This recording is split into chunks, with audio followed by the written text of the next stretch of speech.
प्रयागराज महाकुंभ का भव्य आयोजन चल रहा था। संगम के तट पर आस्था का सैलाब उमड़ा हुआ था। लाखों की भीड़ गंगा में डुबकी लगा रही थी। हर तरफ साधु संतों के तंबू लगे हुए थे। लेकिन इस बार इस पवित्र आयोजन के बीच कुछ ऐसा होने वाला था जिसने सभी को हिलाकर रख दिया। सेक्टर 14 के एक नए शिविर में एक नया साधु पहुंचा। उसकी बड़ी दाढ़ी और माथे पर बड़ा चंदन का टीका और उसका गेरुआ वस्त्र उसे बाकी साधुओं जैसा ही बना रहे थे। वह धीरे धीरे शिविर के अंदर आया और मुख्य साधुओं के बीच झुक गया। मुख्य साधु ने उसकी ओर देखा और बोले, महात्मा जी, आप कहां से पधारे हैं? नए साधु ने हाथ जोड़ते हुए जवाब दिया, काशी से यहां संगम पर साधना करने की इच्छा थी, इसलिए आ गया। मुख्य साधु ने सर हिलाते हुए कहा, बहुत अच्छा, यह एक पवित्र भूमि है, आप यहां पर आराम से रह सकते हैं।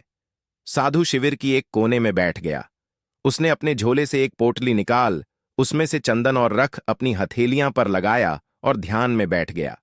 बाकी साधु उसकी ओर ध्यान नहीं दे रहे थे, क्योंकि संगम में ऐसे साधुओं का आना जाना समान था।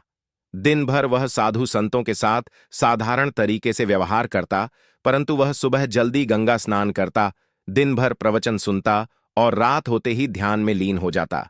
लेकिन रात के समय उसका व्यवहार बदल जाता। किशोर, जो उसे शिविर में सेवा का काम करता था, ने देखा यह साधु हर रात चुपके से शिविर के बाहर चला जाता है।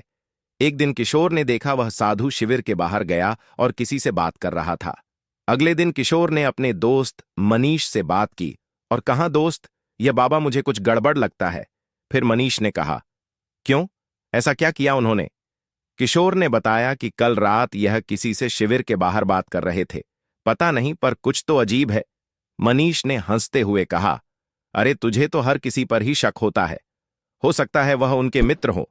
लेकिन किशोर का मन शांत नहीं था। उसने तय किया कि वह इस साधु पर नजर जरूर रखेगा। उसी दिन प्रयागराज पुलिस को एक गुमनाम कॉल आया। कॉलर ने बताया कि एक आतंकवादी कुंभ में साधु के रूप में घुसा हुआ है और वह किसी बड़े हमले की योजना बना रहा है। यह सुनकर पुलिस सतर्क हो गई। इंस्पेक्टर राजीव शर्मा, जो महाकुंभ के सुरक्षा के प्रमुख थे, उन्होंने अपनी टीम को अलर्ट कर दिया। इंस्पेक्टर राजीव, हमें हर शिविर की रिचार्ज करनी होगी। किसी भी व्यक्ति को नजरअंदाज नहीं किया जाएगा, खासकर नए चेहरों पर ध्यान दो। पुलिस ने सभी शिविरों की गुप्त निगरानी शुरू कर दी। इस बीच सेक्टर 14 के शिविर में वह नया साधु सामान्य तरीके से दिन बीता रहा था, लेकिन रात को उसकी हरकतें जारी थीं। एक दिन किशोर ने देखा कि वह साधु अपने झोले से एक कागज और छोटा वास्तु बाहर निकाल रहा था। वह झोला लेकर सिविल से बाहर चला गया।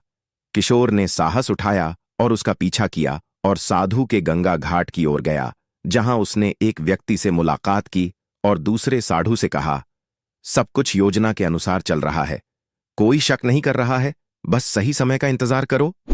फिर किशोर ने उनकी बात दूर से सुनी और फोन में रिकॉर्ड करने की कोशिश की, लेकिन वह बहुत डर गया था।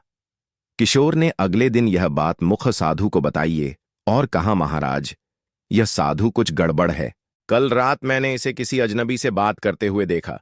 मुख्य साधु ने कहा, यह बड़ी गंभीरता की बात है, हमें पुलिस को सूचित करना चाहिए। फिर किशोर ने कहा कि वह साधु अगर दोषी निकला तो मुख्य साधु यह जोखिम उठाने लायक नहीं है। ऐसा करते हैं कि आज रात उसकी हरकतों को फिर से देखते हैं। अगली रात किशोर और साधुओं ने तय किया कि हम साधु पर नजर रखेंगे। किशोर ने अपना फोन तैयार रखा और मुख्य साधु ने शिविर के कुछ साधकों को तैनात रखा। रात का समय था, सब साधु सोने की तैयारी कर रहे थे। तभी वह साधु अपनी झोली लेकर सिविल के बाहर साधु गंगा के किनारे एक सुनसान घाट पर पहुंचा, जहां पर वही व्यक्ति मौजूद था जिससे वह पहले भी मिला था। अनजान व्यक्ति ने पूछा, तुमने जो कहा था वह काम पूरा मैंने कर दिया। साधु ने कहा, उपकरण सही जगह पर सेट कर दिए गए हैं, बस एक आदेश का देर है।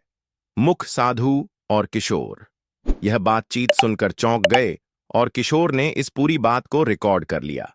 मुख्य साधु ने किशोर से कहा, तुरंत पुलिस को बुलाओ, और किशोर ने पुलिस को फोन। पुलिस और किशोर ने पुलिस को सारी जानकारी दी। इंस्पेक्टर राजीव शर्मा और उनकी टीम तुरंत हरकत में आ गई। इंस्पेक्टर राजीव ने कहा, हमें इस साधु को रंगे हाथ पकड़ना होगा। अगर वह सच में आतंकवादी है तो वह कोई बड़ा खतरा बन सकता है। पुलिस ने घाट की ओर जाने वाले सभी रास्तों को घर र लिया। कुछ जवान भेज बादल कर पहुंचे ताकि साधु को अन्न पर शक ना हो। उसका साथी अभी भी बातचीत में मस्त थे। साधु ने कहा, यह बस एक आखिरी चरण है, जैसे ही भीड़ सबसे ज्यादा होगी हमें कार्रवाई करनी है। आदमी ने कहा, कोई सोच भी नहीं सकता, महाकुंभ जैसे बड़े जगह पर निशाना बनाया जा सकता है। पुलिस ने समय का इंतजार किया और जैसे ही साधु ने अपने झोले से एक नया उपकरण निकला, पुलिस ने उनको घेर लिया। इंस्पेक्टर राजीव ने कहा, हाथ ऊपर करो, पुलिस से बचने की कोशिश मत करना। साधु और उसकी साथी हार बर गए और साधु ने भागने की कोशिश की, पर पुलिस ने उन दोनों को पकड़ लिया। झोली की तलाशी ली गई और उसमें कुछ विस्फोटक उपकरण मिले। पुलिस ने तुरंत साधु और उसके साथी को गिरफ्तार कर लिया और पूछताछ के लिए ले गए। पूछताछ में पता चला कि वह एक आतंकवाद का संगठन था। साधु ने बोला कि हमारा मतलब किया था कि कुंभ मेले को सपोर्ट कर देना जो दुनिया को हिला दे, मगर तुमने हमारे प्लान को बर्बाद कर दिया। पुलिस ने सारे विस्फोटक को नष्ट कर दिया। अगले दिन पुलिस ने न्यूज वालों को बताया कि महाकुंभ में एक आतंकी घटना टल गया। इंस्पेक्टर राजीव ने कहा, हम किशोर और मुख साधन के शुक्र गुर्जर हैं, जिन्होंने सही समय पर हमें जानकारी दी। किशोर और मुख साधु को सम्मानित किया गया। किशोर ने कहा, महाकुंभ एक पवित्र आयोजन है, इसे कोई अपवित्र कैसे कर सकता है? यह तो हमारी जिम्मेदारी थी। अगर आपको वीडियो पसंद आई होगी तो वीडियो को लाइक करके चैनल को सब्सक्राइब कर दीजिए। हम आपके लिए ऐसे ही स्टोरी वीडियो लाते रहेंगे।